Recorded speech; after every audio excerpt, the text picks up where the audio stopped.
కల్తీ గురించి పెద్దగా చెప్పాల్సిన పని లేదు. నకిలీ, కల్తీ ఇవి రోజు వినే పదాలే. ఎందుకంటే ప్రతి విషయంలోనూ, తినే తిండిలోనూ కల్తీ అంతలా వెళ్లానుకుపోయింది. అధికారులు చర్యలు చేపట్టినా కొందరు దుర్మార్గుల ఆగడాలకు అంతు లేకుండా పోయింది. శంషాబాద్లో నకిలీ సాస్ తయారీ కేంద్రంపై ఎస్ఓటీ పోలీసులు దాడికి దిగారు.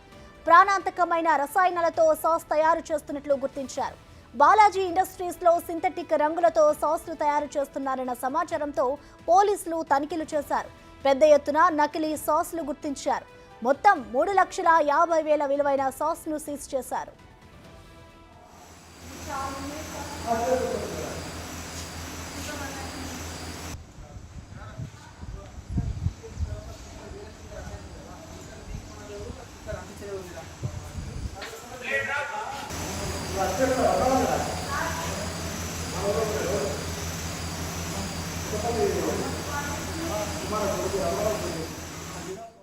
దీనిపై మరింత సమాచారం మా ప్రతినిధి సురేష్ అందిస్తారు.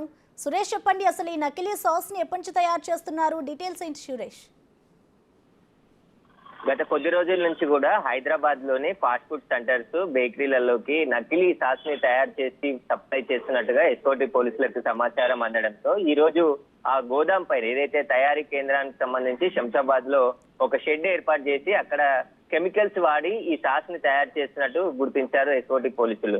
భారీ ఎత్తున సాస్ కు సంబంధించిన తయారీ పదార్థాలతో పాటు సాసు, అదే విధంగా చిల్లీ సాస్ ని కూడా స్వాధీనం చేసుకొని వారిపై కేసు నమోదు చేసి శంషాబాద్ పోలీసులకి ఎస్ఓటీ పోలీసులు అప్పచెప్పడం జరిగింది. అయితే ఆ సిటీలో ఉన్న ఎక్కువగా ఫాస్ట్ ఫుడ్ సెంటర్స్ కే ఈ సాస్ ని, కల్తీ సాస్ ని సరఫరా చేస్తున్నట్టు పోలీసులు గుర్తించడం జరిగింది. ప్రమాదకరమైనటువంటి రసాయనాలు వాడుతూ కల్తీ పదార్థాలతోనే తక్కువ రేటుతో ఈ సాస్ తయారు చేసి వారికి సప్లై చేస్తున్నట్టు గుర్తించడం జరిగింది. దీనికి సంబంధించి కేసు నమోదు చేశారు. ఎవరెవరు దీంట్లో ఇన్వాల్వ్ అయ్యారు, ఎక్కడెక్కడ సప్లై చేస్తున్నారు, వాటన్నిటిపైన విచారణ జరిపి కఠిన చర్యలు తీసుకుంటామని చెప్తున్నారు.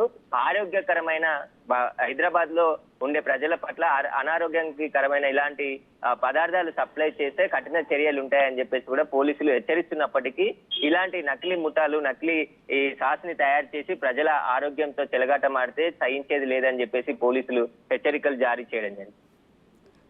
Right Suresh, thank you.